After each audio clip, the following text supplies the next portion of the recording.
ராஜன் சரவணாவில் தீபாவளி பரிசாக பவனுக்கு ரூபாய் 1200 தள்ளுபடி. A to B உங்கள் பசியார எங்கள் ருசி பேசும். இப்போ கரண்ட்டில் என்ன விஷயம் அப்படின்னு பார்த்தீங்கன்னா காந்தாரா. பொதுவாகவே உக்கிர கடவுள்னா பயப்படுற மக்கள் இந்த ஒரு கடவுளை மட்டும் ஏற்றுக்கிட்டாங்களே ஏன்? ஆயிரக்கணக்கான காலங்களாக யக்ஷர்கள் வழிபாடு அப்படிங்கிறது, யக்ஷினிகள் வழிபாடு அப்படிங்கிறது இருக்கு, வழிபாடுகளாகவே இருக்கிறது. ஏன்னா அவர் தான் இருக்கிற லீடர். அவருடைய லீடர் யாருன்னா சிவன் தான். குளிகா அப்படின்றது எங்கெல்லாம் கஷ்டம், எங்கெல்லாம் தீயது நடக்குமோ அந்த தீயது நடக்கக்கூடிய இடத்துல எல்லாம் தான் தோன்றி அதுக்குண்டான விஷயத்தை கவனிப்போம் அப்படின்னு. உண்மையாவே குலதெய்வ கட்டு இருக்கு அப்படின்னா இந்த மாதிரியான அறிகுறி வச்சு நம்ம கண்டுபிடிக்க முடியுமா சார்? இவங்க சொல்லும் போதே பாருங்களேன், நீங்க நிறைய பேர் நீங்க கூட கேள்விப்பட்டிருப்பீங்க, குலதெய்வ கட்டு போட்டாங்க அதனால என்னால குலதெய்வ கோயிலுக்கே போக முடியல அப்படிமா. அது குலதெய்வத்துக்கு கட்டு போடுறது கிடையாது, இவங்களுக்கு போட்டிருப்பாங்க. இந்த படத்துல கடவுளுக்கே கட்டுன்ற மாதிரி தான் காட்டுறாங்க. ஒரு தேவ தூதரா ஒருத்தர் படத்துல ஃபுல்லா டிராவல் ஆவாரு. அவரையே கட்டு போட்டிருக்க மாதிரி, கட்டி வச்சிருக்க மாதிரி தான் ஹீரோவோட கனவுல வரும் அந்த தெய்வம். இப்போ இயல்பா கிடைக்கக்கூடிய ஒரு மிருகத்திலிருந்து இருக்கக்கூடிய கொழுப்பை எடுக்கிற மாதிரியாக எடுத்தா அது ரொம்ப ஈஸி தான். அது அந்த மாதிரியான ஒரு மெத்தட் கூட இருக்கு. அதை எடுத்து ஒரு பர்டிகுலரான ஒரு விஷயத்திற்காக விலக்கேற்றணும் என்றால் எதிரிகள் அதாவது அவங்களுக்கு ஒரு கெட்டது நடக்கும் அப்படின்ற மாதிரியான விஷயமா நம்ம சொல்லிட முடியும். அது மாதிரி கூட பண்ணக்கூடிய ஒரு விஷயங்கள் கூட இருக்கு. இன்னைக்கு இப்போ அதான் சொல்றேன், இப்போ நமக்கு ரெடியா எல்லா இடத்துலயும் கிடைக்கக்கூடிய ஒரு விஷயமா சொல்றேன். பிரம்மா அப்படின்னாலே நம்ம தெய்வம் அப்படின்ற மாதிரியான, பிரம்மர் அப்படின்ற மாதிரியான விஷயமா நம்ம டைரக்டா அந்த 3 தலையோட 4 தலையோட அப்படி நம்ம எதிர்பார்க்க வேண்டியதில்லை. பிரம்மன் அப்படின்றா என்ன அப்படின்னு பார்த்தோம்னா மறுபிறவி. கடவுளுடைய ஒரு சில சக்திகள்லாம் ஒரு சில மந்திரங்களால் எடுக்க முடியும். புராணங்கள்லயே பார்த்துருக்கலாம். சிவனே பார்த்தோம்னா அவர் அவரை ரொம்ப பிரைஸ் பண்ணிக்கிட்டே இருந்தோம்னா மனமயங்கி அவர் சரி போ வந்தா வச்சுக்கோ அப்படின்னு கொடுத்துருவார். கடைசியில் அவர் தலையிலேயே கை வைக்கிறதுக்கு வந்துருவாங்க. ஆதன் ஆன்மீகம் நேயர்களுக்கு வணக்கம். தொடர்ந்து நம்மளுடைய ஆதன் ஆன்மீகம் சேனல் மூலமா மக்களுக்கு தேவையான பல விஷயங்களை கொடுத்துட்ருக்கோம். அந்த வகையில் விஷ்ணு மாயா அப்படின்ற ஒரு கடவுள் யார், அந்த கடவுளை பற்றி நம்ம என்னென்ன நினச்சிட்ருக்கோமோ அது எல்லாமே தப்பு, இதுக்கப்புறம் நம்ம விஷ்ணு மாயாவை பார்க்கக்கூடிய கோணமே வேறு மாதிரியாக இருக்கணும் அப்படின்னு சொல்லிட்டோம். பல தேவதைகளை பற்றியும் யக்ஷினிகளை பற்றியும் நமக்காக நிறைய விஷயங்கள், நம்ம இத்தனை நாள் நினச்சிருக்க எல்லாமே மித்து, இதுக்கப்புறம் நீங்கள் இப்படி தான் இந்த கடவுளை பார்க்கணும், இப்படி பார்த்தா நம்ம வாழ்க்கையில் என்ன மாதிரியான மாற்றங்கள் வரும் அப்படின்னு சொல்லிட்டு ரொம்ப விளக்கமாக பேசி கொண்டிருக்கக்கூடிய தாந்திரிக ஜோதிடர் வாமனன் சேஷாத்ரி அவர்கள் தான் இணைஞ்சிருக்காங்க. வணக்கம் சார். நல்லா இருக்கீங்களா? இப்போ கரண்ட்டில் என்ன விஷயம் அப்படின்னு பார்த்தீங்கன்னா காந்தாரா. இந்த படம் ரிலீஸ் ஆகி சில நாட்கள் ஆகுது. இந்த படம் நான் பார்த்தேன். எனக்கு ஒரு உணர்வு வரும்ல சார், கடவுள்னா இப்படி தான் இருப்பாங்களோ, நம்ம கோவிலில் போயிட்டு கடவுளை கும்பிடுறோம் அப்படின்னும் பொழுது நம்ம போவோம், ஒரு சிலையை பார்ப்போம், சிலை வழிபாடு செய்வோம், வெளியே வந்துடுவோம். அப்படின்றத தாண்டி கடவுள்னா இப்படி தான் இருப்பாங்களோன்ற ஒரு உணர்வை நமக்கு கொடுத்தது இந்த படம் அப்படின்னு சொல்லலாம். என்னோட பர்சனல் எக்ஸ்பீரியன்ஸை நான் சொல்கிறேன். உக்கிரமான கடவுள், ஆனால் மக்கள் எல்லாருக்குமே பிடிச்சிருக்கு. பொதுவாகவே உக்கிர கடவுள்னா பயப்படுற மக்கள் இந்த ஒரு கடவுளை மட்டும் ஏற்றுக்கிட்டாங்களே ஏன்? அதாவது கடவுள் உக்கிரமான கடவுள் அப்படின்ற மாதிரியான விஷயங்கள் நம்மளுடைய ஆல்ரெடி இருக்கக்கூடிய நம்மளுடைய அந்த தமிழர்களோட வழிபாட்டிலேயே நிறைய கடவுள்கள் இருக்காங்கன்னு வச்சுக்கோங்களேன். இது பார்த்தோம்னா அந்த துளு அந்த மாதிரியான ஒரு ஏரியா, கேரளாவில் இருக்கிறவங்க, கர்நாடகா பார்டர் அந்த மாதிரி இருக்கக்கூடிய இடத்துல வழிபடக்கூடிய தெய்வங்களாக இருக்கக்கூடிய தெய்வங்களை பற்றி தான் அதில் காட்டியிருக்காங்க அப்படிங்கிற மாதிரியான விஷயமாக தெரிய வருது. கடவுள் அப்படின்றது இந்த மாதிரியான கடவுள்கள் எல்லாம் இவங்கெல்லாம் பார்த்தோம்னா ஒரு மேனிஃபெஸ்டேஷன் அப்படின்னு எப்படி சொல்லலாம் அப்படின்னு பார்த்தோம்னா, சிவபஞ்சாட்சர ஸ்தோத்திரத்தில் ஒரு வரி வருகிறது. அதாவது யக்ஷஸ்வரூபாய ஜடாதராயன்னு வரும். யக்ஷஸ்வரூபாய ஜடாதராயன், அந்த யக்ஷஸ்வரூபமாக இருக்கிறாராம் சிவன். இவங்க எல்லாமே சிவக்கூட்டம் தான். இந்த நம்ம பார்க்கக்கூடிய அந்த சிவகணங்கள்னு சொல்லக்கூடிய ஒரு கணங்கள் இருக்குல்லையா, அது மாதிரி அந்த சிவக்கூட்டம் இப்போ மயானமே சிவனுக்கு சொந்தம் தான். அது மாதிரி உங்களுக்கு பார்த்தோம்னா இந்த பேய், பிசாசு, வேதாளம் என்ன நம்ம நேம் பண்ணாலுமே இது எல்லாமே சிவனுக்கு கீழே வரக்கூடிய ஒரு தெய்வமாக தான் இருக்கும். அதில் பல்வேறு விதமான தெய்வங்கள், தேவதைகள்ங்கிறது கொஞ்சம் குயிக்காக நமக்கு கிடைக்கக்கூடிய, ஏதாவது என்ன ஒரு விஷயமோ நம்மளுடைய தேவைகள், ஜென்ரல் பப்ளிக்கு என்ன விஷயம் வேணுமோ அது மாதிரியான ஒரு விஷயத்தை கொடுக்கக்கூடிய தேவதைகளாக இருக்கும். அதே போல் பார்த்தோம்னா நமக்கு பகவத்கீதையில் சொன்ன மாதிரி நமக்கு கஷ்டம் வரும்பொழுது, ரொம்ப அநீதிகள் நடக்கும்பொழுது வெளிவருவேன் அப்படிங்கிற மாதிரியான ஒரு விஷயமாக சிவகணங்களுமே நிறைய இருக்குது. எல்லாமே சிவகணங்களில் சேர்த்தி தான். இதில் கொடுத்துருக்கக்கூடிய என்ன 2 பஞ்சுருளி அப்படின்ற மாதிரியான ஒரு விஷயம் கொடுத்துருக்காங்க. அதுக்கப்புறம் பார்த்தோம்னா குளிகா அப்படிங்கிற மாதிரியான ஒரு இது கொடுத்துருக்காங்க. அதுக்கப்புறம் பார்த்தோம்னா சிவகணங்களை பற்றி பேசுகிறேன். இது எல்லாமே சிவகணங்களுக்குள்ளே இருக்கக்கூடியது தான். இது எதுவுமே அதை விட்டு வெளியில் போகாத ஒரு விஷயம்னு வச்சுக்கோங்களேன். ஸோ அப்போ அந்த சிவன் தான் வந்து கண்ட்ரோலர். இப்போ வந்து நம்ம யக்ஷன் அப்படின்னு பார்க்கும்போது நம்ம வந்து என்ன சொல்கிறோம், நம்ம வந்து யக்ஷர்களை வழிபடலாமா, இந்த மாதிரியான தெய்வங்களை வழிபடலாம்னா நம்ம வந்து குபேரரை வச்சு வழிபட்டுக்கிட்டு தான் இருக்கோம். அவரை வந்து நம்ம வந்து தெய்வமாகவே வந்து வழிபட்டுக்கிட்டு இருக்கோம். இப்போ கிடையாது, காலகாலமாக பல ஆயிரக்கணக்கான காலங்களாக யக்ஷர்களை வழிபாடு அப்படிங்கிறது, யக்ஷினிகள் வழிபாடு அப்படிங்கிறது இருக்கு, வழிபாடுகளாகவே இருக்கிறது. ஏன்னா அவர் தான் இருக்கிற லீடர். அவருடைய லீடர் யாருன்னா சிவன் தான். அது மாதிரி அதனால தான் அந்த பஞ்சாட்சர ஸ்தோத்திரத்துல யக்ஷஸ்வரூபாய ஜடாதராய அப்படின்ற மாதிரியான ஒரு விஷயமாக வரும். Okay sir. இந்த ஒரு படத்தில் பார்த்தீங்க அப்படின்னா 2 கடவுளை மெயினாக காமிச்சிருப்பாங்க சார். ஒன்று வந்து பஞ்சூரலின்னு ஒரு தெய்வம், வராகம் அந்த உருவத்தில் இருப்பாங்க. இன்னொரு தெய்வம் பார்த்தீங்கன்னா குளிகா அப்படின்னு ஒரு தெய்வத்தை காமிச்சிருக்காங்க. குளிகான்ற தெய்வத்துக்கு மட்டுமே ஒரு 12 சுரூபம் காட்டுவாங்க படத்தில்.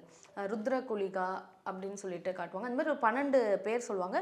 12 சாமியும் வரும். 12 கடவுளுமே வந்து ஒரு மாதிரி தீயவர்களை அழிக்கும். ஸோ இப்போ இந்த மாதிரியான விஷயங்கள் எல்லாம் எப்படி சார் பார்க்குறீங்க? எனக்கு என்ன சந்தேகம் இதில் அப்படின்னா, 12 ரூபமும் வருது, 12 ரூபத்துக்கான தெய்வமும் வருது. 12 ரூபத்துக்கான தெய்வம் 12 விதமாக மக்கள், அதாவது தீயவர்கள் அழிக்குது. ஒரே மாதிரி வந்து அவங்களை அழிக்குதான்னு பார்த்தா இல்லை, 12 ரூபத்தில் அழிக்குது. ஏன் இந்த சேஞ்சஸ் காட்டுறாங்க சரிங்க? எல்லா வராகின்னு எடுத்துக்கோங்க, பைரவர்னு எடுத்துக்கோங்க, எல்லாருக்குமே பார்த்தோம்னா மல்டிபிள் மேனிஃபெஸ்டேஷன்ஸ் இருக்கும். அவங்களே இப்போ வந்து வாராகியே வந்து பார்த்தோம்னா நம்மளோட லலிதா திரிபுர சுந்தரியோட ஒரு ஒன் ஆஃப் தி மேனிஃபெஸ்டேஷன் தான். அந்த மேனிஃபெஸ்டேஷன் நம்ம விதவிதமாக சொல்கிறோம். அவங்க வந்து சேனாதிபதினு சொல்கிறோம், அவங்க வந்து வலது காதில் இருக்கக்கூடியவள் அப்படின்ற மாதிரியான விஷயமாக சொல்கிறோம். ஸ்ரீவித்யா அதில் பார்த்தோம்னா வாராகி வந்து அவள் வந்து கீழ்நோக்கி இருக்கக்கூடிய விஷயங்களை பார்த்துக்கொள்பவள் அப்படிங்கிற மாதிரி வாராகியை பித்ருரூபேனா அப்படின்னு சொல்கிறோம். வாராகி பித்ருரூபேனா அப்படின்னு சொல்கிறோம். வாராகி வந்து பித்ருரூபமா, அவள் வந்து என்ன பித்ருரூபம் அப்படிங்கிற மாதிரி இருந்தானா ஃபாதர் ஃபிகர். அவள் வந்து ஷீ இஸ் நாட் ஒரு ஃபீமேல் அந்த மாதிரியான ஒரு விஷயமா, அவள் தாய் அப்படின்ற மாதிரியான விஷயமா சொல்லலை. அவள் வந்து அவளை வந்து ஃபாதர் ஃபிகராக தான் நம்ம வந்து வாராகியை சொல்கிறோம்னு வச்சுக்கோங்களேன். தந்திர சாஸ்திரத்திலே அப்படி தான் சொல்லப்பட்டிருக்கிறது. பைரவரோட விஷயம் அப்படின்னு பார்த்தோம்னா பூததாமர தந்திரம் என்ற தந்திரம் இருக்கிறது. அதில் நிறைய விஷயங்கள், அது மூலமாக நிறைய விஷயங்கள் செய்யலாம். அதுலேயும் பார்த்தோம்னா மல்டிபிள் மேனிஃபெஸ்டேஷன். பைரவரே வந்து பார்த்தோம்னா சிவனுடைய ஒரு மேனிஃபெஸ்டேஷன் தான், அவரால் உருவாக்கப்பட்டவள் தான் வச்சுக்கோங்களேன். இப்போ நீங்கள் கேட்ட குளிகா அப்படின்றது, ஸோ குளிகா எப்படி பிறந்தார் அப்படிங்கிற மாதிரியான விஷயத்தை ஃபஸ்ட்டு பார்த்துடலாம். இப்போ இந்த பஞ்சுருளி அப்படின்ற மாதிரியான விஷயத்திற்கே வந்து பார்த்தோம்னா ஏகப்பட்ட நிறைய டீட்டெயில்ஸ் இருக்குது. பஞ்சுருளி அப்படின்ற மாதிரியான விஷயத்துக்கே அந்த பெயர் காரணம் எப்படி வந்தது, இந்த மாதிரியான விஷயமா இருக்குது. நீங்கள் குளிகாவை கேட்டதுனால நான் ஃபஸ்ட்டு அதை முடிச்சிடுறேன். இப்போ குளிகா அப்படின்றது வந்து எப்படி 3 விதமான விஷயமாக அங்கே இருக்கக்கூடிய மக்கள் நம்புகிறார்கள். அதனால் நான் 3 விஷயத்தையுமே சொல்கிறேன். ஒன்று வந்து பார்த்தோம்னா மெயினான பெரும்பாலானவர்களுடைய நம்பிக்கை அப்படிங்கிற மாதிரியான விஷயத்தை பார்த்தோம்னா, பார்வதி தேவி அங்கே இருக்கக்கூடிய ஒரு ஆஷ், அதாவது ஒரு பஸ்மத்திலிருந்து ஒரு கல்லை எடுக்கிறான். அந்த கல்லை எடுத்து சிவனுக்கிட்ட கொடுக்குறாங்க. சிவன் வந்து அதை என்ன பண்ணுறாருன்னா, அவர் வந்து அதை ஒரு நீரிலே அவர் வந்து தூக்கி வீசுகிறார். அந்த நீரிலே தூக்கி வீசினது அந்த பஸ்மத்துடைய கல்லானது ஒரு பூத ரூபமாக உருவெடுக்கிறது அப்படின்ற மாதிரியான விஷயமாக. பூததாம டெமிகாட்னு வச்சுக்கலாம். நம்ம பூதம் அப்படின்னா நம்மளுக்கு எல்லாமே வேறு விதமாக கற்பனைகள் இருக்கிறது, பூதம் பேய் அப்படின்னா. அதனால் அந்த வார்த்தை வேண்டாம். நம்ம வந்து அது இந்த குளிகாவாக உருவெடுக்கிறதுன்னு வச்சுக்கோங்களேன். இந்த குளிகைக்கும் கேரளாலேயோ நம்ம வந்து இங்கே ஜென்ரலாக இங்கே ஜாதகத்தில் பார்க்கக்கூடிய அந்த குளிகைன் அப்படிங்கிற மாதிரியான விஷயத்துக்கும் சம்பந்தம் கிடையாது. ஆமாம், சம்பந்தம் கிடையாது. இது வேற, அது வேற. ஸோ அப்போ அந்த குளிகா அப்படின்ற ஒரு தெய்வமாக அது ஒரு டெமிகாடாக ஒரு உருவெடுக்கிறதுன்னு வச்சுக்கோங்களேன். அதுக்கு அது உருவெடுத்த உடனே என்ன பண்ணுறாருன்னா, இவர் வந்து விஷ்ணு கிட்ட அனுப்பிடுறாரு. அதுக்கு வந்து பார்த்தோம்னா தீராத பசி, யானை தீயனும் கொடிய நோயின்னு சொன்ன மாதிரி ஏகப்பட்ட பசி. அதுக்கு எப்போ பார்த்தாலும் பசின்னு தெரிஞ்சுக்கிட்டே இருக்கிறது. ஸோ இதுக்கு ஏதாவது ஒரு வேலை கொடுத்துட்டே இருக்கணும், இல்லைன்னா தின்னுட்டே இருக்கும் அப்படின்ற மாதிரியான விஷயமாக விஷ்ணுவால் சமாளிக்க முடியல. அதனால் நீ கீழே போ, யாரெல்லாம் கஷ்டப்படுறாங்களோ அவங்க ரொம்ப அவங்களை யாருக்கெல்லாம் தீயது இழைக்கிறதோ, எந்தெந்த மாதிரியான விஷயம் இருக்கிறதோ அதற்கு தேவையான ரூபங்களை எடுத்துக்கொண்டு அவர்களெல்லாம் நீ வந்து இது பண்ணிட்டு அவங்களை நீ வந்து உணவாக எடுத்துக்கலாம், அல்லது நீ வந்து உன்னுடைய பசி அதன் மூலமாக தீர்த்து கொள்ளலாம். அப்படிதான் நம்ம வந்து எடுத்துக்கணும். உணவுன்றதை விட நம்ம பூதம் பேய் அப்படின்னா அது சாப்பிடுது அப்படின்ற மாதிரி எடுத்துக்காம அதோடைய அந்த தேர்ஸ்ட் அப்படின்ற மாதிரியான விஷயம், அதுக்கு வேலை செய்யணும், ஒரு வேலை செஞ்சுக்கிட்டே இருக்கணும் அப்படின்ற அந்த தேர்ஸ்ட் அதுக்கு வந்து அது வந்து ஃபுல்ஃபில் ஆகுது அப்படின்ற மாதிரியான விஷயமாக இதுதான் வந்து ஒரு பெரும்பாலானவர்கள் சொல்லக்கூடியது. படத்தில் அது மாதிரியான விஷயமாக காட்டியிருக்காங்களே எனக்கு தெரியலை. இது மாதிரியான ஒரு விஷயம் இருக்கிறது. இன்னொன்று வந்து பார்த்தோம்னா விஷ்ணுவுடைய உடலிலிருந்து தோன்றியது அப்படின்ற மாதிரியான விஷயமாக, அவர் உருட்டி போட்ட ஒரு வியர்வை துளி அப்படின்ற மாதிரியான விஷயமாகவும், ஆஞ்சநேயருடைய வியர்வை துளியிலிருந்து பிறந்த ஒரு இதனால தான் இது இவ்வளோ ஆக்ரோஷமாக எல்லா இடத்துலையும் துள்ளிக்கிட்டு இருக்குது அப்படின்ற மாதிரியான விஷயமாகவும் சொல்கிறது அப்படின்னு வச்சுக்கோங்களேன். அது மாதிரி பார்த்தீங்கன்னா ஒவ்வொருத்தருமே இப்போ நம்ம அகைன் நம்ம வந்து சொல்ல போனோம்னா, நான் ஏன் இப்போ குளிகாவை பற்றி பேசாமல் நான் ஏன் வாராகிக்கோ இல்லை வந்து பைரவருக்கோ போகிறேன்னா மக்களுக்கு அதிகமாக தெரிந்திருக்கு அப்படின்றதுனால. ஸோ அப்போ வாராகியோடதே பார்த்தோம்னா நம்ம வந்து பல்வேறு விதமான வசிய வாராகி, தூம்ர வாராகின்னு சொல்றோம். நமக்கு வந்து பல்வேறு தூம்ர வாராகின்னு சொல்லும்போது புகை ரூபமாக இருக்கக்கூடியவள் அப்படிங்கிற மாதிரியான விஷயம். தூமாவதிக்கு இணையானவள் தூம்ர வாராகி அப்படிங்கிறவள், தூம ரூபமாக இருக்கிறவள், புகை ரூபமாக இருக்கிறவள் அப்படின்ற மாதிரியான விஷயமாக நம்ம சொப்ன வாராகி. இது மாதிரி ஒவ்வொரு விதமான ஒரு வேலைகளை செய்யக்கூடியவர்கள், ஒவ்வொரு விதமான ஒரு காரியத்திற்காக அவர்கள் வந்து எழுந்தருள் இருக்கிறார்கள் அப்படிங்கிற மாதிரியான விஷயமாக புரிந்து கொள்ளலாம். அது மாதிரி தான் இந்த குளிகா அப்படின்றது. எங்கெல்லாம் கஷ்டம், எங்கெல்லாம் தீயது நடக்குமோ அந்த தீயது நடக்கக்கூடிய இடத்துலலாம் தான் தோன்றி அதுக்குண்டான விஷயத்தை கவனிப்போம் அப்படின்னு. இவங்க எல்லாமே வந்து ஆக்சுவலி ஸ்பீக்கிங் வந்து வேற ஒரு திரைப்படத்தில் கூட பார்த்தேன். அந்த திரைப்படத்தை நான் பார்த்தேன்னு வச்சுக்கோங்களேன். ரொம்ப அற்புதமான ஒரு விஷயமாக இருந்தது. அதில் நம்ம இந்த வேதாளம் பற்றியெல்லாம் பேசணும் நம்ம போன வீடியோவில். அந்த வேதாளத்தை பற்றியும் அதில் ரெஃபரன்ஸ் காட்டியிருக்காங்க.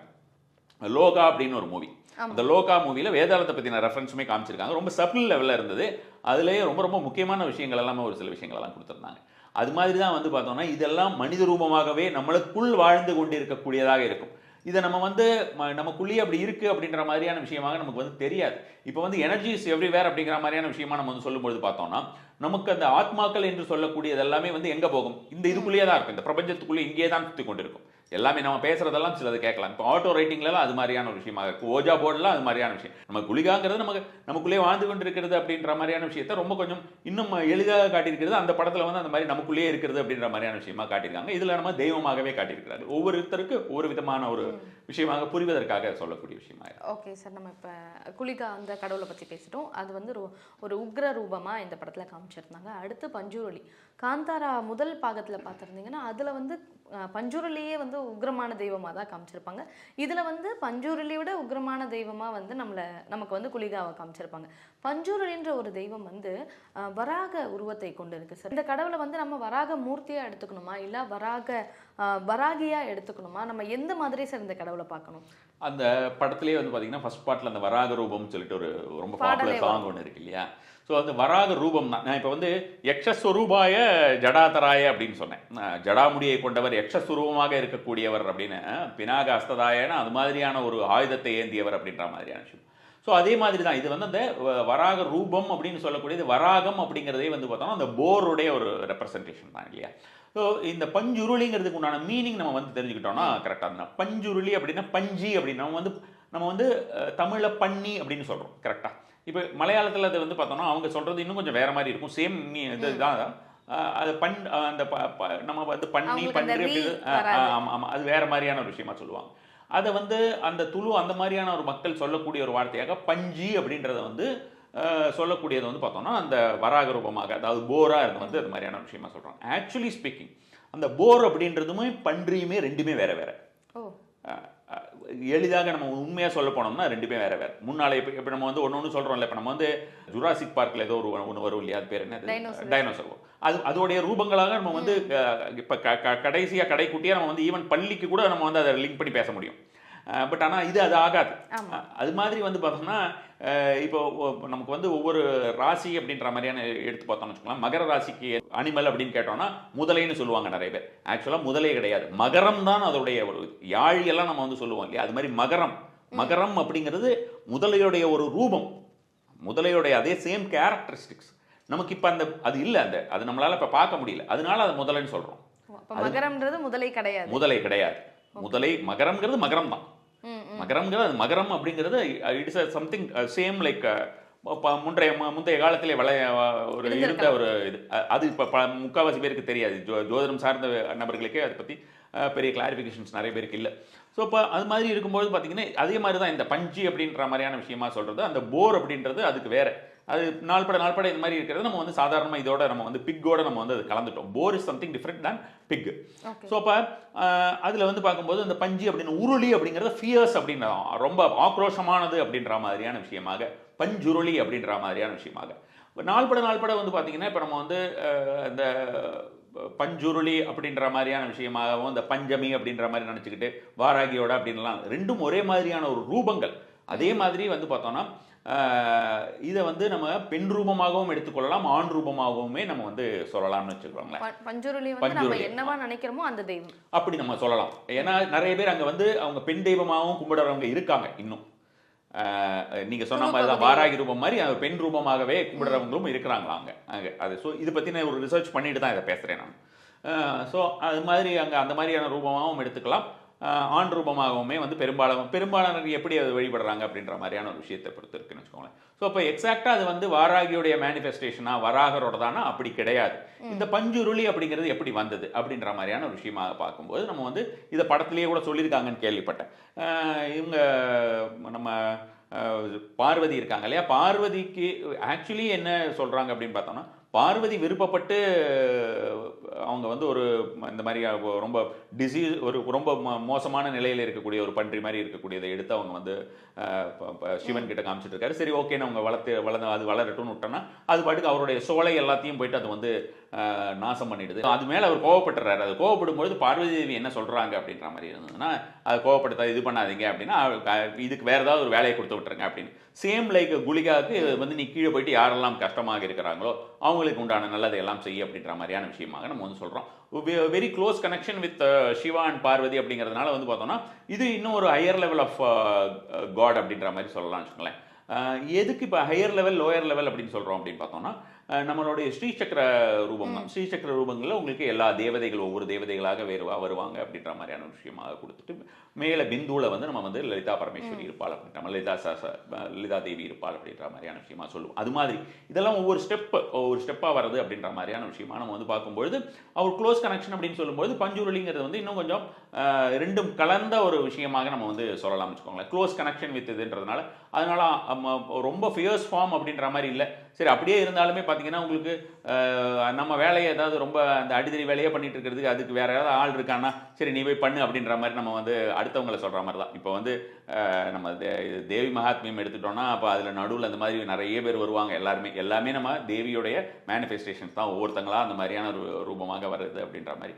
அப்போ ஒரு டைமில் வந்து பார்த்தோம்னா நமக்கு வந்து வாராகி வரா, அதுக்கப்புறம் ஒரு டைமில் பார்த்தோம்னா நடுவில் பாலா திருப்பூர் சுந்தரி வரா. ஒவ்வொருத்தங்க ஒவ்வொரு விதமான ஒரு போர்களை செய்கிறார்களா.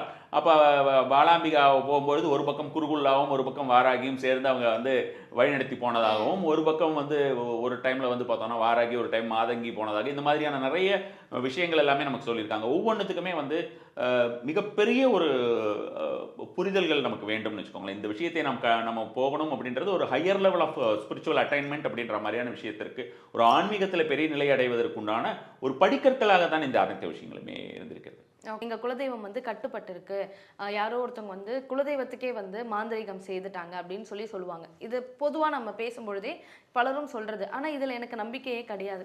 ஏன்னா ஒரு தெய்வத்தை எப்படி கட்ட முடியும் அப்படின்ற ஒரு சந்தேகம் எனக்கு இருந்தது.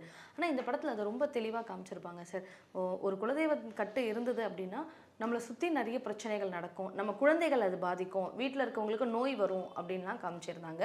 இது எல்லாமே உண்மையா சார்? உண்மையாவே குலதெய்வ கட்டு இருக்கு அப்படின்னா இந்த மாதிரியான அறிகுறி வச்சு நம்ம கண்டுபிடிக்க முடியுமா சார்? இந்த அஷ்டகர்மம் ஷட்கர்மம்னு அப்படின்ற மாதிரி பார்க்கும்பொழுது நமக்கு தாந்திரிக மாந்திரிக விஷயங்கள்லே பார்க்கும்பொழுது இந்த வசியம் மோகனம் அதுக்கப்புறம் வந்து பார்த்தோம்னா நம்ம நிறைய விஷயங்கள் நம்ம வந்து சொல்லலாம். பேதனமாகட்டும் அது வித்வேஷனமாகட்டும் மாரணம் வரைக்கும் இருக்கக்கூடிய நிறைய விஷயங்கள் ஒவ்வொரு விஷயங்கள் இருக்கின்றன. இதில் வந்து அந்த கட்டு போடுறது அப்படிங்கிறது ஸ்தம்பனம் அப்படின்ற மாதிரியான விஷயமா நம்ம வந்து சொல்லணும்னு வச்சுக்கோங்களேன். இந்த ஸ்தம்பனம் அப்படின்னா ஒரு தெய்வத்தை கட்ட முடியுமான அந்த சிறு தெய்வங்கள் அப்படின்னு நம்ம வந்து சொல்கிறோம்ல, அதுதான் அந்த குரு தெய்வங்கள் அப்படின்ற மாதிரியான விஷயங்களை கட்டுவதற்குண்டான சாத்தியக்கூறுகள் இருக்கின்றன. ஆனா இது வந்து சிவன் கிட்ட செல்லுபடி ஆகாது. சிவன் கிட்ட இல்லை, எந்த ஒரு ஹையர் லெவல் ஆஃப் காட்ஸ் கிட்டையுமே நெருங்க முடியாது. ஒன்று இதையே இன்னொரு விதமாக நம்ம வந்து விஷயமா எடுத்துக்கலாம். இப்போ நிறைய பேர் இப்போவே எங்கிட்ட வரவங்களே ஒரு சில பேர் வந்து பார்த்தோம்னா எனக்கு வேறு யாராவது ஒருத்தவங்க சொன்னாங்க எனக்கு குலதெய்வ கட்டு போட்டிருக்குமாங்க. அந்த குலதெய்வ கட்டு போட்டிருக்கு அப்படின்றது வந்து பார்த்தோம்னா யாரோ ரேண்டமாக யாரையாவது ஒருத்தர் செலக்ட் பண்ணி இவங்களுக்கு நம்ம வந்து குலதெய்வ கட்டு போட்டு விட்டுறலாம் அப்படின்லாம் பண்ண போகிறது கிடையாது. அவங்களுடைய எதிரிகள் தான் வருவாங்க இல்லையா, தெரியாமல் யாரோ ஒருத்தங்க ஸ்ட்ரேஞ்சருக்கு யாரும் பண்ண மாட்டாங்க இல்லையா. ஸோ அப்போ அவங்களுடைய எதிரிகளோ அவங்களுக்கு பிடிக்காதவங்களோ யாராவது வந்து இவங்களுக்கு குலதெய்வத்தினால எந்த ஒரு இதுவும் வேண்டாம், அப்போ குலதெய்வ கட்டு போடுங்க அப்படின்னு சொல்லுவாங்க. இது வந்து பேச்சு வழக்கில் இருக்கக்கூடிய மொழி. ஏன்னா இப்போ நம்ம இந்த விஷயத்தில் அதிகமான ஒரு தெளிவு இருக்குது அப்படின்ற காரணத்தினாலையும் புரிதல் இருக்குங்கிற காரணத்தினால நான் இதை சொல்கிறேன். இது எப்படி அவங்க சொல்லுவாங்கன்னா குலதெய்வ கட்டு போடுறேன்னு தான் சொல்லுவாங்க. இந்த குலதெய்வத்துக்கு கட்டு போடுறது கிடையாது. இவங்க வந்து சொல்லும் போதே பாருங்களேன், நீங்கள் நிறைய பேர் நீங்கள் கூட கேள்விப்பட்டிருப்பீங்க குலதெய்வ கட்டு போட்டாங்க அதனால என்னால் குலதெய்வம் கோயிலுக்கே போக முடியலை அப்படிம்பாங்க. அது குலதெய்வத்துக்கு கட்டு போடுறது கிடையாது, இவங்களுக்கு போட்டிருப்பாங்க. ஓ ஓகே. குலதெய்வ கோயிலுக்கு போக முடியாமல் இவங்களுக்கு போட்டிருப்பாங்க. ஆனால் அவங்க கிட்ட கேட்டதுக்கு நான் குலதெய்வத்தை கட்டி வச்சிட்டேன் அப்படிம்பாங்க. லட்சுமி கட்டு போடுறதுன்னு இருக்குது. லட்சுமி கட்டு அப்படின்னு சாதாரணமாக சொல்லுவாங்க. லட்சுமி கட்டுனா அப்போ லட்சுமியே வரக்கூடாது. லட்சுமி கட்டு போடுறதுன்னா அந்த லக்ஷ்மியை போய் நம்ம கட்டு போட முடியாது. அந்த லக்ஷ்மி கட்டு அப்படிங்கிறது அந்த பணம் வராமல் இருக்குது, இவங்களுக்கு கட்டு போடுறது. இது மாதிரியான விஷயங்களாக தான் பெரும்பான்மையாக நடக்கும்னு வச்சுக்கோங்க. ஏன்னா இது வேற நான் சொன்ன மாதிரி இந்த குருதெய்வங்களை கட்டுப்போடுறது அப்படின்ற மாதிரியான விஷயத்துக்கெல்லாம் போயிட்டாங்க அப்படின்னா அது ரொம்ப பெரிய விஷயம். அது திரும்பி எல்லாம் அடிச்சதுன்னா தாங்க முடியாது.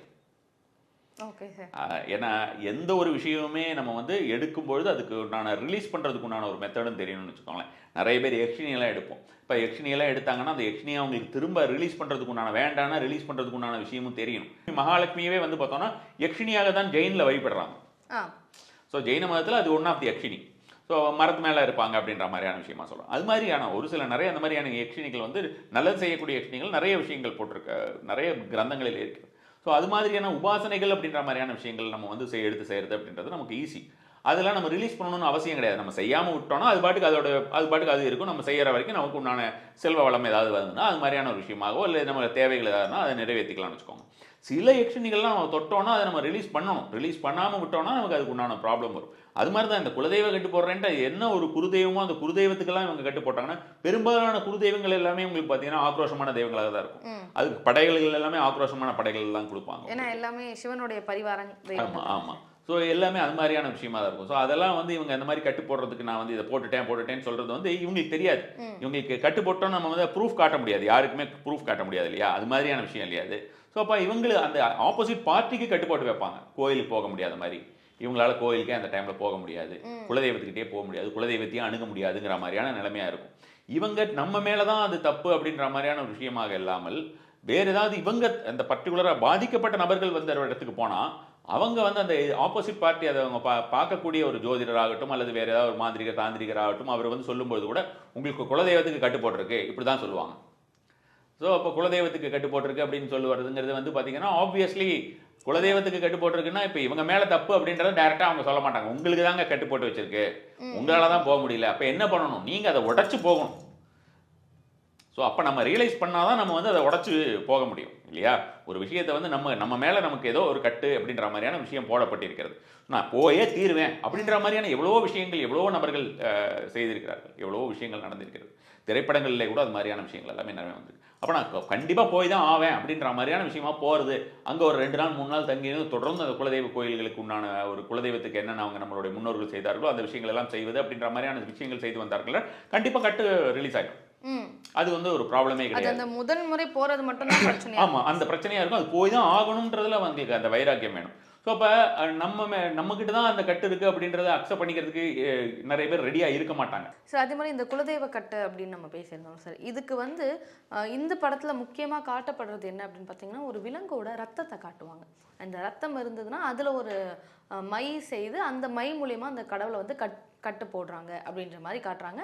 இந்த படத்தில் வந்து கடவுளுக்கே கட்டுன்ற மாதிரி தான் காட்டுறாங்க. ஒரு தேவ தூதராக ஒருத்தர் படத்தில் ஃபுல்லாக ட்ராவல் ஆவார். அவரே கட்டு போட்டிருக்க மாதிரி கட்டி வச்சிருக்க மாதிரி தான் ஹீரோவோட கனவுல வரும் அந்த தெய்வம். ஆனால் இப்போவுமே வந்து பார்த்தோம்னா சில மிருகங்களுடைய ஒரு கொழுப்புகள் எல்லாம் எடுத்து விளக்கேற்றக்கூடிய விஷயங்கள் கூட இருக்குது. நமக்கு வந்து இப்போ இயல்பாக கிடைக்கக்கூடிய ஒரு மிருகத்திலிருந்து இருக்கக்கூடிய கொழுப்பை வந்து எடுக்கிற மாதிரியாக எடுத்தா அது ரொம்ப ஈஸி தான். அது அந்த மாதிரியான ஒரு மெத்தட் கூட இருக்குது. அதை எடுத்து ஒரு பர்டிகுலரான ஒரு விஷயத்திற்காக விளக்கேற்றணும் என்றால் எதிரிகள் அதாவது அவங்களுக்கு வந்து ஒரு கெட்டது நடக்கும் அப்படின்ற மாதிரியான விஷயமா நம்ம வந்து சொல்லிட முடியும்னு வச்சுக்கோங்க. அது மாதிரி கூட பண்ணக்கூடிய ஒரு விஷயங்கள் கூட இருக்கு. இன்னைக்கு இப்போ அதான் சொல்றேன், இப்போ நமக்கு ரெடியா எல்லா இடத்துலையும் கிடைக்கக்கூடிய ஒரு விஷயமா சொல்றேன். அது என்னன்ற விஷயம் வேண்டாம் நமக்கு, பட் அது அந்த மாதிரியான ஒரு கிடைக்கக்கூடிய விஷயமாவே ரெடியா வெளியே யாருக்குமே தெரியாது சார் இந்த மாதிரி ஒரு விஷயம்லாம் இருக்கு அப்படின்றது. இருக்கு, ரெகுலரா இருக்கக்கூடிய ஒரு விஷயமே இருக்கு. இது நமக்கு சாதாரணமா வந்து இந்த ஆடு கோழி இப்படி வந்து பலி கொடுக்கறது இதெல்லாம் தான் தெரியும். பட் இப்போவே ரெகுலராக இருக்கிறது அந்த மாதிரியான ஒரு பர்டிகுலராக அது விளக்காக ஏற்றுவாங்க. நெருப்பாக ஏற்றுறது, நெருப்பாக அதை வந்து அதை வச்சு நெருப்பாக ஏற்றினாங்கன்னா அந்த பர்டிகுலர் விஷயம் நடக்கும்னு வச்சுக்கலாம். கட்டு போடுறதுக்கு அதுக்கப்புறம் வந்து பார்த்தோம்னா அவங்களுக்கு வித்வேஷனம் பண்ணுறதுனா பிரிக்கிறது, ஏதாவது ஒரு விஷயத்தை பிரிக்கிறது. வித்வேஷனம்னா ஆக்சுவலி ஸ்பீக்கிங் வந்து என்னென்னா இந்த மாந்திரிகம் அப்படின்ற விஷயமோ இல்லை தாந்திரிகம் அப்படிங்கிறதுக்கு நிறைய வந்து பார்த்தோம்னா நமக்கு வந்து தெய்வத்தோடைய ஒரு தொடர்புடைய விஷயங்கள் தான். தாந்திரிகம் அப்படிங்கிறது ஃபுல் அண்ட் ஃபுல்லாகவே தெய்வம் தான் வச்சுக்கலாம். அதுலேயே வந்து கொஞ்சம் கீழ்நிலையாக இருக்கக்கூடிய விஷயங்கள் இருக்கிறது. அந்த கீழ்நிலை விஷயங்கள் இப்போ நான் சொன்ன மாதிரியான விஷயங்கள்லாம் சில பேர் செய்கிறது உண்டு.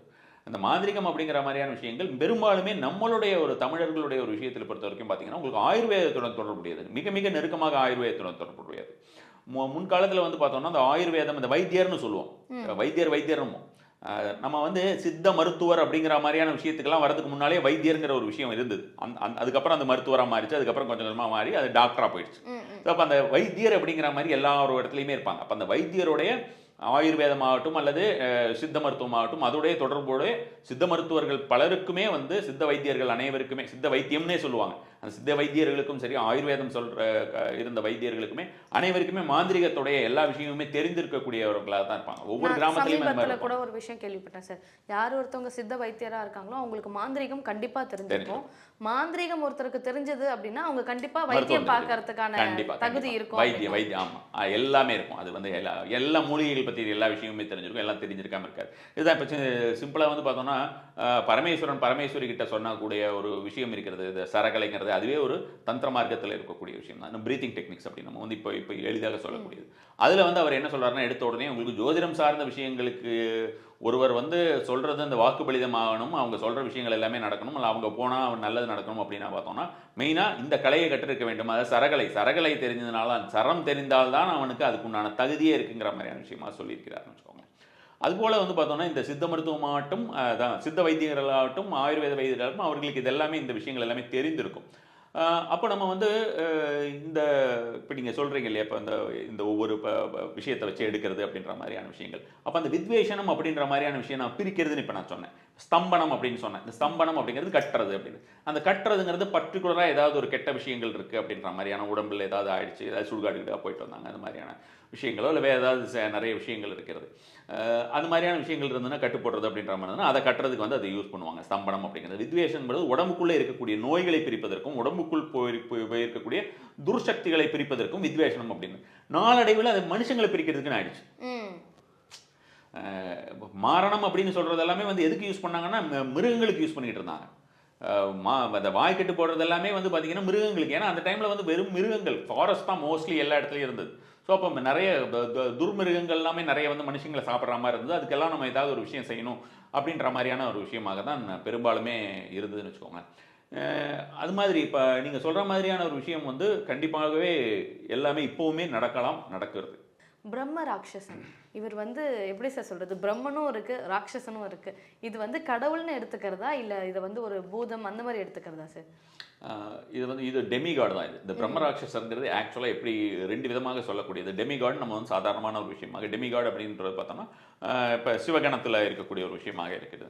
கோஸ்டு அவர் வந்து பிரம்மராட்சன் யாருன்னா ஒரு சபிக்கப்பட்ட நபராக இருந்திருப்பார். அதாவது இந்த வேதம் போன்ற விஷயங்கள் எல்லாமே செய்துட்டு அவர் வந்து சரியான முறையிலே தெய்வ விஷயங்கள் எதுவும் செய்யாமல் ஏதாவது நெக்லெக்ட் பண்ணியிருக்காரு அப்படின்ற மாதிரி இருந்ததுன்னா அவர்களுக்கு ஒரு சாபம் இருக்கும். அவர்கள் பிரம்மராஷ்டராக பார்ப்போம். பிரம்மா அப்படின்னாலே நம்ம வந்து தெய்வம் அப்படின்ற மாதிரியான பிரம்மர் அப்படின்ற மாதிரியான விஷயமா நம்ம வந்து டைரெக்டாக அந்த 3 தலையோட 4 தலையோட அப்படி நம்ம வந்து எதிர்பார்க்க வேண்டியதில்லை. பிரம்மன் அப்படின்றா என்ன அப்படின்னு பார்த்தோம்னா மறுபிறவி, ஒரு தெய்வ நிலை அப்படின்றதுக்கு தான் இந்த பிரம்ம அப்படின்ற மாதிரியான விஷயமே நம்ம வந்து மெயினாகவே அதை சொல்லணும். அதோடைய உண்மையான அர்த்தம் அதுதான்.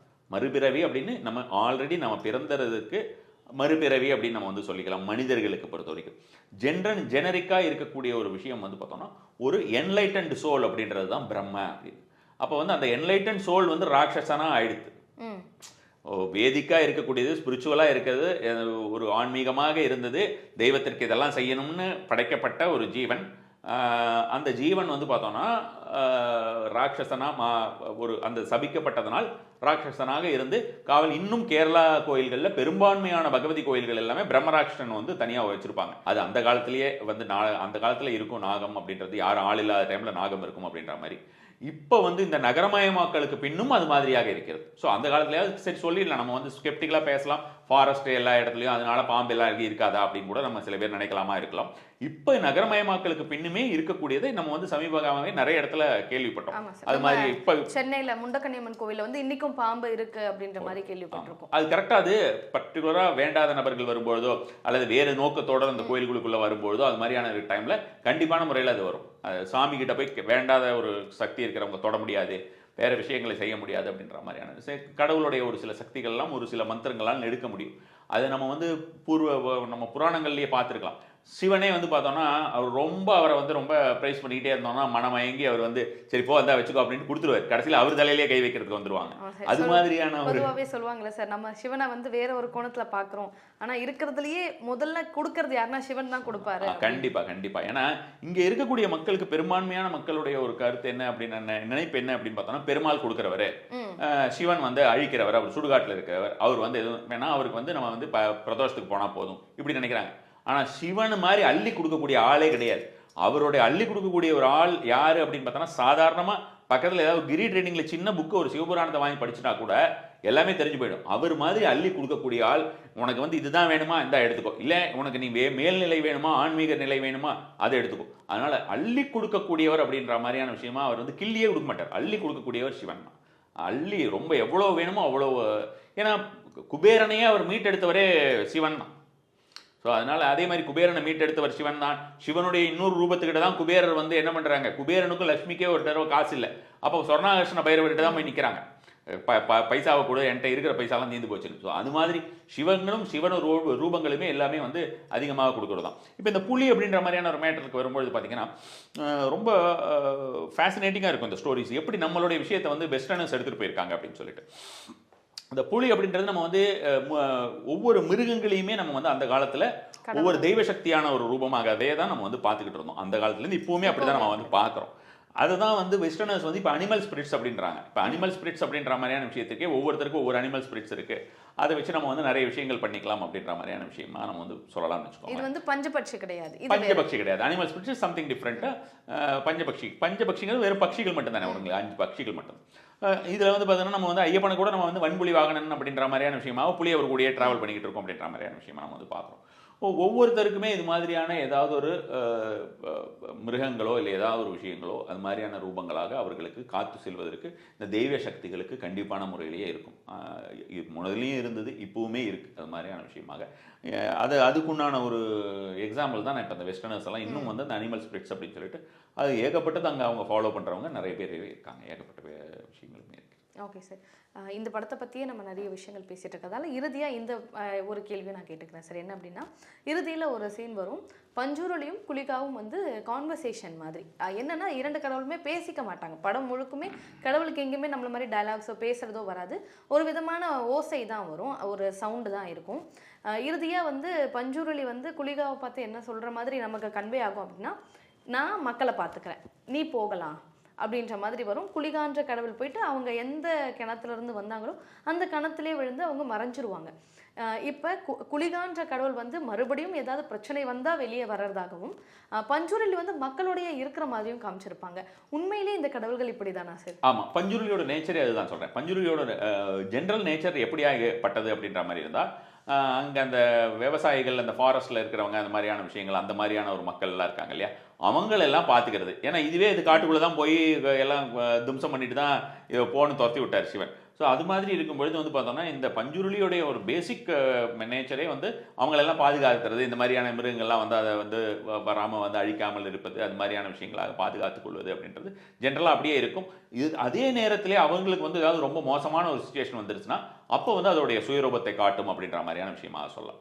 குளிகாவோட விஷயமா என்ன சொல்லியிருக்காங்கன்னா, குளிகா வந்து இஸ் ஆல்வேஸ் ஹங்கர், எப்போ பார்த்தாலும் பசியோடையே தெரிஞ்சுக்கிட்டு இருக்கிறது. இப்போ நம்ம வந்து முதல்லாம் வந்து நீங்கள் உங்கள் பாட்டிலாம் கூட சொல்லி கேள்விப்பட்டிருப்பீங்க, அந்த வேதாளெல்லாம் எப்போ பசியோடையே தெரிஞ்சுக்கிட்டு இருக்கும், அங்கே எங்கே குடிச்சா தான் பசியோட தெரியும்னு சொல்லுவாங்க. அந்த மாதிரியாக பசியோடையே இருக்கும். அதுக்கு ஏதாவது வேலை கொடுத்துக்கிட்டே இருக்கணும். விட்டானா அது ஏதாவது வேலை செய்யாமல் அது ஏதாவது ஒரு இந்த விஷயம் பண்ணி வச்சிடும், ஏதாவது பண்ணிவிடும். அது மாதிரியான ஏதாவது ஒரு சேட்டை பண்ணாமல் இருக்கிறதுக்கு அது ஒவ்வொரு இடத்தமா மாறி மாறி போயிட்டு இங்கெல்லாம் இந்த மாதிரியான ஒரு விஷயங்கள், ஈவில்ஸ் விஷயங்கள் நடக்கிறதோ, அது மாதிரி தீயது நடக்கிறது, மக்களை ஒடுக்கக்கூடிய விஷயத்தில் எல்லாமே நம்ம வந்து தெய்வம் காப்பாற்றுகிறது. அந்த குளிகாவோட ஒர்க் வந்து பல்வேறு இடத்துல இருக்குது அப்படின்ற ஒரு சிம்பாலிக் ரெப்ரசன்டேஷனாக கூட இந்த ஒரு விஷயம் இருக்கலாம். மேபி இல்லை அவங்க நெக்ஸ்ட் பார்ட்டில் திரும்பவும் வேறு விதமாக அதை எடுக்கிற மாதிரி ஏதாவது பிளான் பண்ணியிருந்தா கூட இருக்கலாம். பட் ஜென்ரலாக குளிகாவுடைய ஒரு ஒர்க் ரெஸ்பான்சிபிலிட்டிங்கிறது இதுதான். அதே மாதிரி பஞ்சுருளிக்கு வந்து அதை நம்பி இருக்கக்கூடியவர்களை காப்பது அப்படின்றது. இட் இஸ் நாட் தட் இப்போ நான் இப்போ கொஞ்சம் நேரம் முன்னாடி சொன்ன மாதிரி உங்களுக்கு வந்து பஞ்சுருளி வேறு யாருக்குமே வந்து இங்கே வரக்கூடாது, பண்ணக்கூடாது அப்படின்றதுன்னு இல்லை. அந்த அளவுக்கு உண்டான ஒரு டெடிகேஷன் அந்த பஞ்சுருளியோட விஷயங்கள், அங்கே காலகாலமாக அவர்கள் அது எந்த மாதிரியான முறையாக வழிபட்டு வந்தார்கள் அப்படி எல்லாமே நமக்கு வந்து தெரிகிற ஒரு விஷயமாக இருக்கும்போது அது கொஞ்சம் சீக்கிரம் ஆகும். இங்கே நம்ம வந்து தாந்திரிக் ஸ்கிரிப்சர்ஸ்லையும் நம்மளுடைய ஜென்ரலாக இருக்கக்கூடிய ஆன்மீக கிரந்தங்கள், நிறைய கிரந்தங்கள்லையுமே நம்ம ஒவ்வொரு தெய்வத்தையுமே எப்படி வழிபடுறது அப்படின்ற முறைகள் எல்லாமே சொல்லியிருக்கு. எதுக்கு அந்த ஸ்டெப்ஸ் அப்படின்னா நம்ம கரெக்டாக அதை வந்து ஃபாலோ பண்ணோன்னா ஈஸியாக அதை அடையலாம் அப்படின்ற மாதிரியான விஷயமா தான். வெறும் அன்பு மட்டும் பக்தி மட்டும் போதாதானா போதும், but it will take some time. So இந்த மாதிரி பண்ணும்பொழுது அதுக்கு என்ன பிடிச்சதோ அது மாதிரியான ஒரு விஷயமா நம்ம வந்து கரெக்டான முறையில் நம்ம போகிறது அப்படின்றது. ஒரு ஃபாரினர் வராரு, அவருக்கு சிவனை ரொம்ப பிடிக்குது, அவர் கேண்டில் ஏற்றி வச்சு டெய்லி வழிபடுறாரு அப்படின்னா அவருக்கு வந்து சிவ அனுகிரகம் கிடைக்காதனா கிடைக்குமா இருக்கலாம். It may take some time. Sivan அப்படிங்கிறது அந்த ஒரு விஷயம் அப்படின்றது வேற. இந்த மாதிரி குரு தெய்வங்கள் அப்படின்ற மாதிரியான விஷயத்துக்கு நாம சில விஷயங்கள் நம்மளுடைய தீமைகள் ஏதாவது நமக்கு நடக்கக்கூடிய விஷயங்களை நம்ம அழிக்கிறதுக்கு கேட்போம் அப்படின்ற மாதிரி தான் இருக்கும் இல்லையா. ஸோ இப்போ அந்த மாதிரி நம்ம வந்து இந்த மாதிரி தெய்வங்கள் கிட்ட கேட்குறோம் அப்படிங்கும்போது அதுக்குண்டான ஒரு முறையிலே செய்யும்போது அதுக்குண்டான பலன் இருக்கும். மற்றபடி எல்லா தெய்வத்தையும் எல்லாருமே எந்த இடத்துலயே இருந்தாலுமே வழிபடலாம். இந்த இப்போ பார்த்துட்டு இப்போ எல்லாரும் பஞ்சுருளியை வழிபடணும் அப்படின்னு நினச்சிக்கிட்டு கூட அவங்க வழிபடுறதுனா வழிபடலாம். ஏன்னா இதெல்லாமே வந்து ரியலாக இருந்த கேரக்டர்ஸ், இருக்கிற கேரக்டர்ஸ், அதான் they are living among has அப்படின்ற மாதிரியான விஷயமா தான் நம்ம வந்து சொல்ல முடியுமே தவிர எல்லாருமே இது வழிபடக்கூடிய ஒரு தெய்வங்கள் தான். Okay sir. சார் படம் பார்க்கும் பொழுது சரி, படம் ரிலீஸ் ஆன அப்புறம் கூட சரி, சில பேர் படம் பார்க்கும் பொழுது சாமி வந்துடுது அப்படின்னு சொல்லுவாங்களா, அந்த ஒரு உணர்ச்சி பூர்வமாக அந்த சேம் அதே தான் குரல் கொடுக்கறது, தன்னை அறியாமல் எந்திரிச்சு நின்று கத்துறது, இதெல்லாம் பண்ணுறாங்க. இதை வந்து இப்போ ஒரு 40 வயசு 50 வயசில் இருக்கவங்க பண்ணுறாங்க அப்படின்னா ஏற்புடையதாக இருக்கும் சார். நீங்கள் வீடியோஸ் பார்த்தீங்கன்னா தெரியும், ஒரு 25 வயது பெண், அதாவது 2K கிட்னு சொல்லுவாங்களே, கடவுள் நம்பிக்கை இல்லாதவங்க, அவங்களுக்கு கூட இந்த உணர்வு வருது. இது எதனால சார்? இப்போ நம்ம விஷுவலாக ஒரு கடவுளை பார்க்குறோம் அப்படின்றதால அவங்களுக்கு அந்த உணர்வு வருதா, இல்லை அதில் இருக்கக்கூடிய சத்தம் ஒருவேளை எவ்வளோ ரியலிஸ்டிக்காக பண்ண முடியுமோ அவ்வளோ ரியலிஸ்டிக்காக தான் அந்த படத்தில் பண்ணியிருக்காங்க, அந்த சத்தத்தினால நமக்கு அந்த உணர்வு வருதா சார்? 2-3 விஷயம் சொல்லலாம். சவுண்ட் ஹீலிங் நம்ம வந்து சொல்லுவோம். சத்தம் அது நாதம் அப்படின்னு, நாத பிரம்மம் அப்படின்னு சொல்லக்கூடியது. ஸோ அது மாதிரியான விஷயங்கள் கண்டிப்பாகவே நமக்கு வந்து பெருமளவிலே நமக்கு பாதிக்கக்கூடிய ஒரு விஷயமா, நம்ம என்ன ஒரு தேவையோ அந்த தேவைகளை செய்ய வைக்கக்கூடியது, நம்மளுடைய எண்ணங்களை மாற்ற வைக்கக்கூடியது. அதனால தான் நிறைய ஃப்ரீக்வன்சி மியூசிக்ஸ் எல்லாமே, நிறைய சவுண்ட் ஹீலிங் மியூசிக்ஸே இப்போ நிறைய இருக்குது, எல்லா இடத்துலையுமே இருக்குது. ஈவன் நம்ம வந்து யூடியூப்லேயே பார்க்குறவங்க அதில் பார்த்தாங்கன்னா கூட அவங்களுக்கு ஏதாவது தேவையானது கிடைக்கணும்னு வச்சுக்கோங்களேன். தலைவலிக்கு கூட இருக்குது. ஸோ அது மாதிரியான ஒரு விஷயமாக நம்ம வந்து ஜென்ரலாகவே அது மாதிரியான சவுண்ட் ஹீலிங் அப்படின்றது நமக்கு மிகப்பெரிய ஒரு விஷயத்தை கொடுக்கக்கூடியதுன்னு வச்சுக்கோங்களேன். அது ஒரு காரணமாக இருக்கலாம். அந்த விஷுவலாக நம்ம வந்து பார்க்கக்கூடிய ஒரு விஷயம் வந்து நம்ம வந்து உணர்தல் அப்படின்ற ஒரு நிலையை கொண்டு வந்திருக்காங்க அப்படின்ற மாதிரியான விஷயமா சொல்லலாம். இன்னும் முக்கியமாக ஒரு விஷயம் சொல்லணும்னா, எந்த ஒரு விஷயம் எந்த ஒரு இடத்திலே உண்மையாக இருக்கிறதோ அப்பொழுது அந்த இடத்துல அந்த தெய்வம் வரும் அப்படின்னு சொல்லிடலாம். Okay sir. இல்லையா? ஸோ அப்போ அங்கே வந்து அந்த உண்மையான தெய்வத்தை அவர்களால் அவ்வளோ ஒரு விஷயமா அவங்களால அங்கே கொண்டு வந்திருக்க முடிஞ்சிருக்கு. அந்த டைரக்டர் அவர் வந்து அவர் ஏதோ ஒரு இன்டர்வியூலாம் அந்த மாதிரி கொடுத்துருக்கிறதா நான் ரைட்டப்ஸ் பார்த்தேன். என்னால் இன்டர்வியூ பார்க்க முடியல, ரைட்டப்ஸ் பார்த்தேன். அவர் அவ்வளோ ஒரு டெடிக்கேட்டடாக அதை பண்ணியிருக்கார். அதை பண்ணியிருக்கும் பொழுது பார்த்தோன்னா எந்த ஒரு மசாலா ஐட்டம்ஸ் எல்லாம் எதுவும் இல்லாமல், இப்போ நம்ம கூட ஆளுங்க வந்து நம்ம பண்ணும்போது காம்ப்ரமைஸ் பண்ணுறதுக்காக அம்மன் மாதிரி ஏதாவது ஒரு படம் எடுத்தாலுமே கூட நிறைய காம்ப்ரமைசஸ் வச்சிடுறாங்க. அந்த மாதிரி எந்த காம்ப்ரமைஸும் இல்லாமல் ஃபுல்லி டெடிகேட்டட் டு காட் அப்படின்ற மாதிரியான விஷயமா அந்த படத்தை பண்ணியிருக்காங்கன்ற மாதிரியான விஷயமா சொல்லியிருந்தாங்க, கேள்விப்பட்டிருந்தேன் நான். அந்த மாதிரி பண்ணியிருக்கும்போது உண்மை இருக்கும் இடத்திலே தெய்வம் இருக்கும் அல்லவா. ஸோ அப்போ அது வந்து அவங்களுக்கு கண்டிப்பாகவே அது அவங்களுக்கு ரியாக்ட் பண்ண தானே. தியேட்டராக இருந்தால் என்ன, வீடாக இருந்தால் கண்டிப்பாக. ஆமாம், அது எந்த இடமா இருந்தாலுமே அது. ஏன்னா நம்ம பார்க்கக்கூடிய ஒவ்வொருவருக்குமே அந்த உணர்வு வருமா அப்படின்னா நிச்சயமாக வரும் சார். அந்த படத்தில் என்னடா ஒரு படத்தை எடுத்து நம்ம பேசுகிறோம் அப்படின்றத தாண்டி அதில் ஏதோ ஒரு உணர்வு இருக்கிறதால தானே நம்ம பேசுகிறோம். கண்டிப்பாக அந்த ஒரு உணர்வு வந்து சினிமா அப்படின்ற ஒரு மோகத்தில் இருந்து இந்த மாதிரியான ஒரு கதைக்களம் அப்படின்றது எல்லாருக்குமே ரொம்ப புதுசாக இருந்தது. ஆன்மீகத்தில் இருக்கிறவங்க நிச்சயமா அந்த படத்தை பார்க்கணும் சார். அது தியேட்டர்ல போய் பார்க்கணும். அது ரொம்ப ரொம்ப முக்கியமான ஒரு விஷயம். ஏன்னா அது ஒரு டீமோட உழைப்பு சார். ஏன் அப்படின்னா அந்த படம் ஷூட்டிங் நடக்கிற வரைக்குமே யாருமே காலில் செருப்பு போட மாட்டாங்களாம். அங்கே வந்து நான்வெஜ் வந்து ப்ரொடக்ஷனில் கொடுக்க மாட்டாங்களாம். அந்த அளவுக்கு அவங்க அந்த கடவுள் மேலே பக்தியாக இருந்திருக்காங்க. அதுக்கான ரிசல்ட்டாகவே இன்னைக்கு இந்த படம் டெடிகேஷன். நம்ம அந்த டெடிகேஷன்ங்கிறது நம்ம வந்து சில விஷயங்களில் வந்து நமக்கு காதால கேட்பதே வந்து மிகப்பெரிய ஒரு இதுன்னு சொல்லுவாங்க. இப்போ மந்திரங்களில் சொல்கிறதுலேயே வந்து பார்த்தோம்னா, மந்திரங்கள் சொல்கிறதுல ஒரு 4 முறை அப்படின்ற மாதிரியான ஒரு முறை இருக்கிறது அப்படின்ற மாதிரியான விஷயம் இருக்குது. அது தவிர செப்பரேட்டாக ஒரு 5 முறை அப்படின்ற மாதிரியான இருக்குது. அப்போ அந்த வேற ஒரு 5 மெத்தட்ஸ் அப்படின்ற மாதிரியான விஷயம் இருக்கிறது. அந்த ஒரு 5 மெத்தட்ஸில் வந்து பார்த்தோம்னா நம்ம வந்து வாயில் பெருசாக சொல்கிற மந்திரத்தை விட காதால கேட்கறது இன்னும் பலன் ஜாஸ்தியாகும். But at the same time அது வந்து நம்ம வந்து நான் நிறைய தடவை சொல்கிறது உண்டு, விஷ்ணு சஹஸ்ரநாமம் எதுவாக இருந்தால் உங்களால் சொல்ல முடியலன்னு கேளுங்கன்னு. ஆனால் அட் த சேம் டைம் அதை வந்து நம்ம வந்து பாட்டு மாதிரி போட்டுட்டு எங்கேயோ கவனம் வச்சுட்டு இருக்கக்கூடாது. கேட்கறது அப்படிங்கிறது வந்து லிசனிங் அப்படின்னு, ஹியரிங் கிடையாது, லிசனிங் அப்படிங்கிறது இருக்கணும். அந்த லிசனிங் இருந்ததுன்னா அற்புதமான பலன் கொடுக்கக்கூடிய ஒரு விஷயமாக தான் எந்த ஒரு இதுவுமே இருக்கும். அப்போ அவ்வளோ ஒரு டெடிகேஷனாக அந்த விஷயங்கள் எல்லாம் பண்ணியிருக்கிறவங்களுக்கு நம்மளால் முடிஞ்ச ஒரு 400 ரூபா 200 ரூபா 300 ரூபாயில் அந்த ஒரு அப்ளாஸ் அப்படின்றது கண்டிப்பாக வேணும் இல்லையா. நம்மளுடைய குழந்தைகளுக்கும் இதை கொண்டு செல்லலாம். ஏன்னா நம்ம வந்து நார்மலாக இருக்கக்கூடிய சில மசாலா மூவிஸ், அது வெதர் இட் இஸ் தமிழோ மலையாளமோ கன்னடமோ தெலுங்கோ அது மாதிரியாக இருக்கக்கூடிய இந்த கடவுளை வைத்து இருக்கக்கூடிய ஒரு மசாலா மூவிஸ் எல்லாத்தையும் பார்த்துட்டு, மேஜிக்கலாக இருக்கக்கூடிய ஒரு மூவிஸ் எல்லாம் பார்த்துட்டு அந்த மாதிரி நம்ம வந்து எதுவும் பெருசாக நம்ம கொண்டு போகிறதில்ல. அந்த டைமில் நம்ம ரொம்ப வியப்படைகிறோம் அல்லது சந்தோஷப்படைகிறோம். ஆனால் இதெல்லாம் நமக்கு ஒரு பாடம் அப்படின்ற மாதிரியான விஷயமா நம்ம வந்து கண்டிப்பாகவே எடுத்துக்கலாம். நிச்சயமா சார். இன்னைக்கு வந்து இந்த பஞ்சுருளி அந்த தெய்வத்தை பற்றியும் நிறைய பேசணும். அடுத்து குளிகான்ற ஒரு தெய்வம், ஏன்னா அந்த தெய்வத்தை பற்றி எனக்கு நிறைய சந்தேகங்கள் வந்து எல்லாமே இன்னைக்கு நம்ம பேசணும்னு நினைக்கிறேன். தொடர்ந்து இன்னும் இந்த மாதிரியான தெய்வங்கள், அதாவது மக்களுக்கு தெரிய வேண்டிய தெய்வங்கள் பற்றி பேசுறதுக்கு நிறைய ஆட்கள் இல்லை சார். அந்த மாதிரியான தெய்வங்களை பற்றி நிறைய பேசணும் அப்படின்னு நான் எங்கள் நேயர்களுக்காக கேட்டுக்கிறேன் சார். ரொம்ப நன்றி. நமஸ்காரம்.